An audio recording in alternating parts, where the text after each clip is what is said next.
So moving right along, we're going to get into the boring committee reports. First, I would like to recognize the chairman of the Credentialing Committee, Mark Vincent.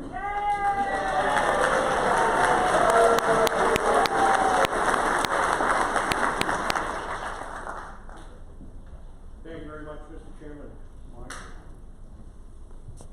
Thank you, Mr. Chairman. Move to accept. Second. Thank you, Mr. Chairman. I'd like to thank the other members of the Credentials Committee, Jane Lane and John Spottiswood, for their help. And I also want to thank There we go. Oh, excellent. And also, the man at the center of the action for this and everything else who deserves many rounds of applause, our Executive Director, Elliot Gall. Thank you, Elliot.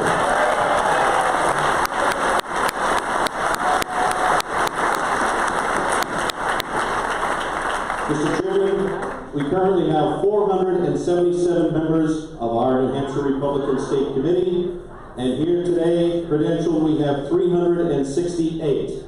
Mr. Chairman, we have a quorum. Thank you so much, Mark.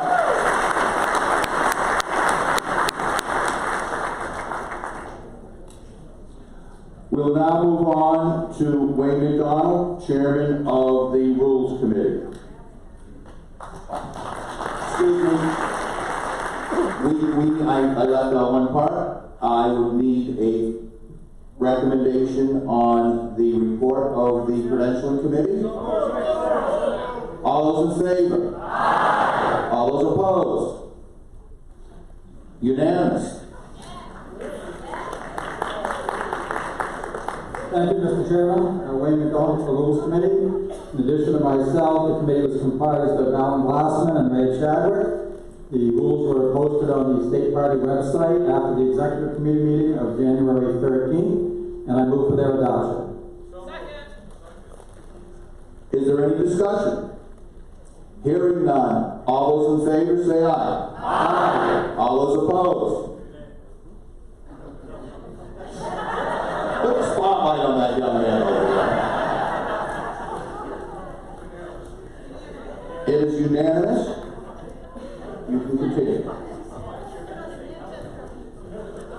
Okay, now I will move to the Secretary's report, and I turn it over to Jane Lane.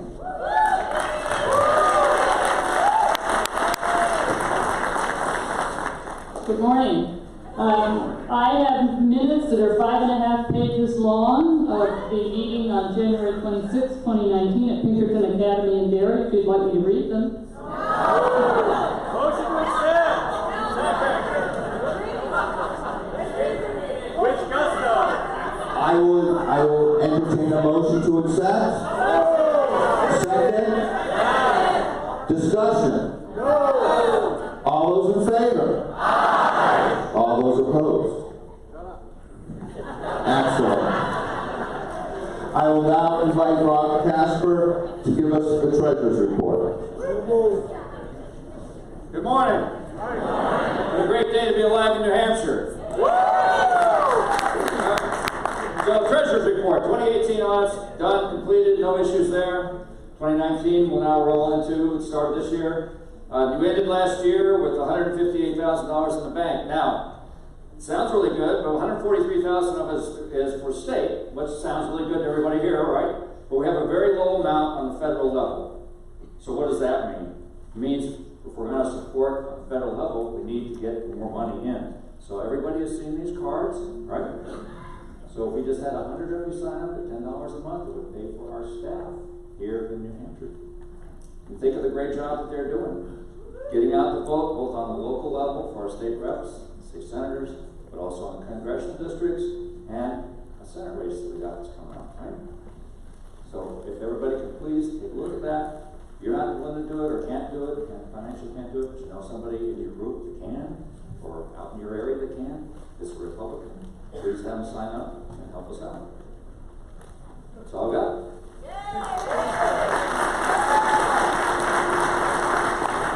I will say that this time last year, we were collecting approximately $700 to $800 a month through the Givers Program. Through the hard work of everybody on the staff, we've raised that to almost $4,000 a month. We need to bring that up to $8,000 a month before the end of today. That means everybody needs to take a look at it. We'll take $1, we'll take $5, we'll take $10, we'll take $20. Or if you want to give us $100, that's cool too. I will entertain a motion on the treasurer's report. Second. Discussion. All those in favor? Aye. All those opposed? No. Who is that?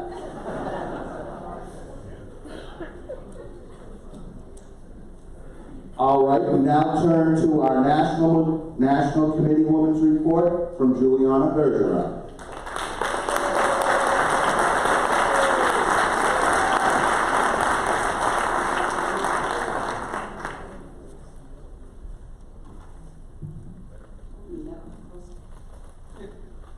Did you all see the headline that said about half of the country wants Trump removed, but the RNC is all smiles?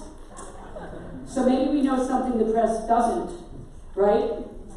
I've just returned from our winter meeting, where, by the way, I was just elected to the contest committee, and I would agree that the RNC was all smiles.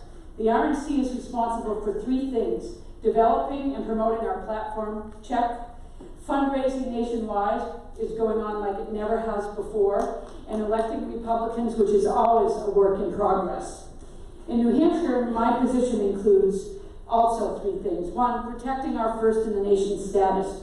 It's never easy with the constant threats always on the horizon, but we have built a network with the support of key members of the RNC, including Chair Ron McDaniel and President Trump. We work as a team on this score, and I can tell you, experience counts.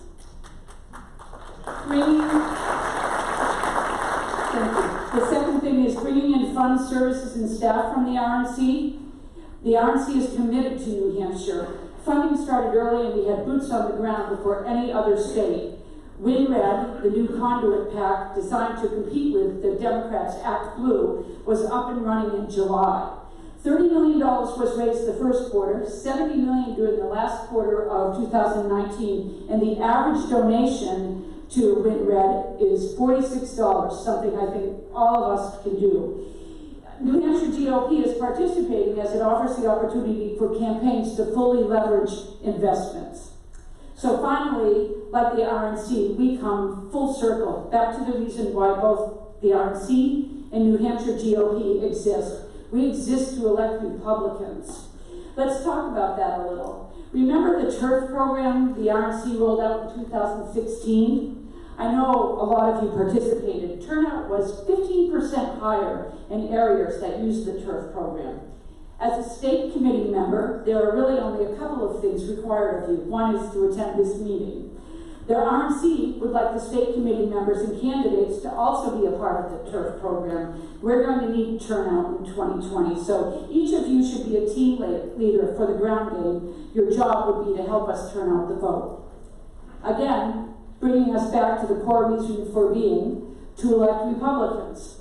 Imagine for a moment that it's Inauguration Day in January of 2021, and none of us is invited. The seats are filled with the likes of Dan Feltus, Andrew Volinsky, Chris Pappas, Annie Custer, Maggie Hassan, and of course, Jean Shaheen. All there to watch one of their unrealistic, disingenuous, liberal Democrat candidates, and it doesn't really matter which one they pick, get sworn in. I'm asking each and every one of you to get fully on board and become completely engaged before we experience the nightmare of seeing a Democratic socialist president in the office. The RNC sends me monthly a list of President Trump's accomplishments. You don't always find them in the newspapers. You don't see them on the evening news. But if you want a copy, see me today or email me, and just consider it ammunition to help you get out the vote. Email me at juliana@newhampshiregop.org, and I will add your name to the list. Email me also or call me if you have any questions and want to speak to me for any reason. I remain committed to using my own money, my time, and my talents to serve all New Hampshire Republicans to the best of my capacity, and thank each and every one of you for allowing me to be your National Committee woman.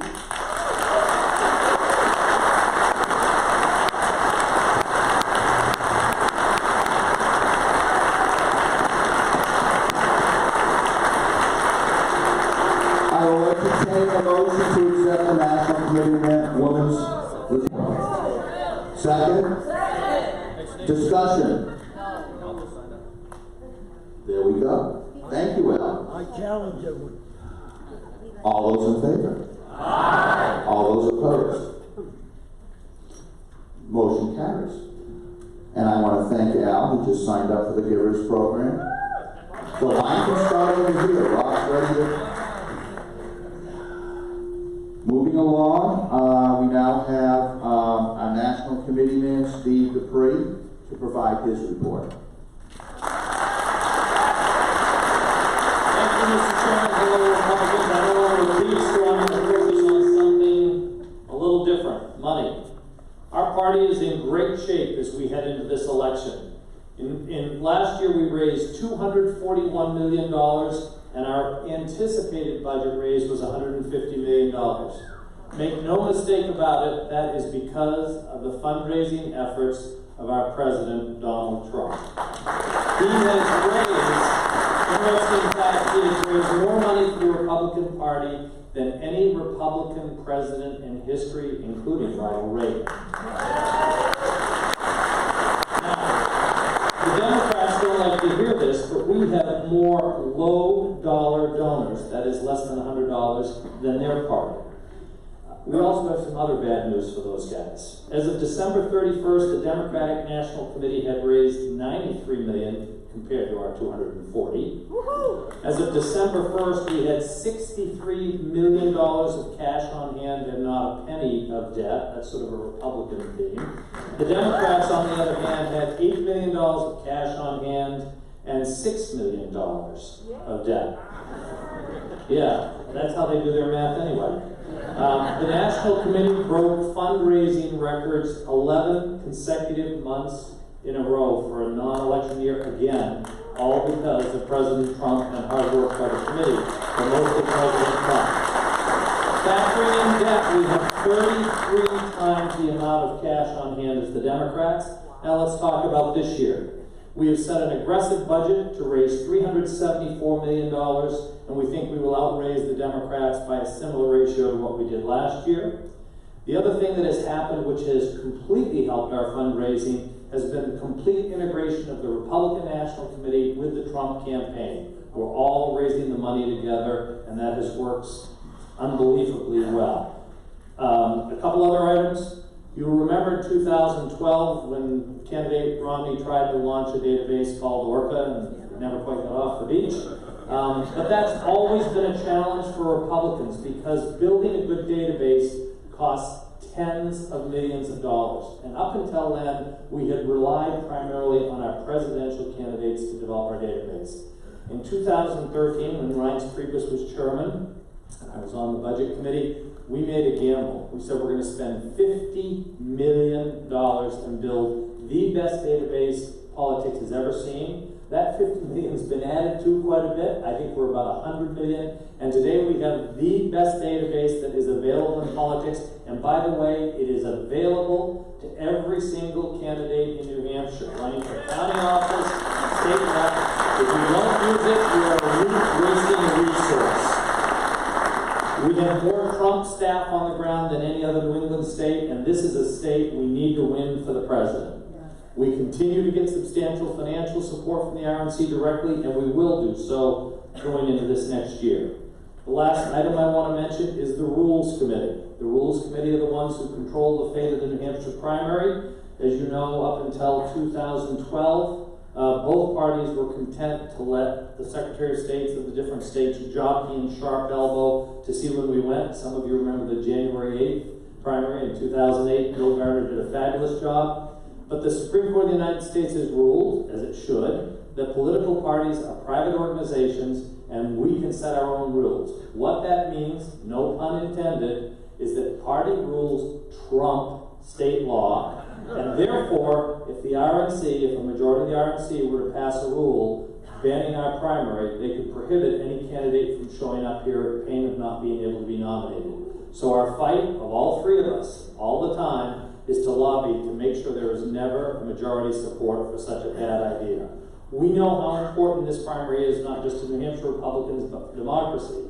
But there are states like Texas, Ohio, and Florida that don't share that view. I think we're in a good position, whoever is our national committee man, to work as a team to try and fight hard to make sure we keep the primary in 2024. That decision will be made by July of 2022. Working together, we'll make it happen. We'll keep our New Hampshire primary first. Thank you.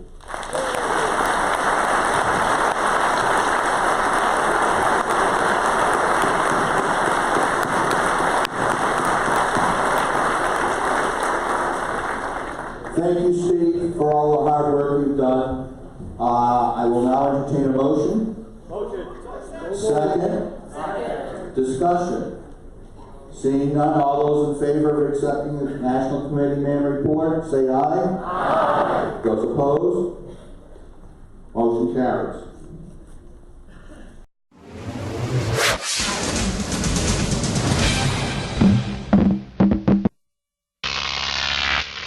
GOP TV.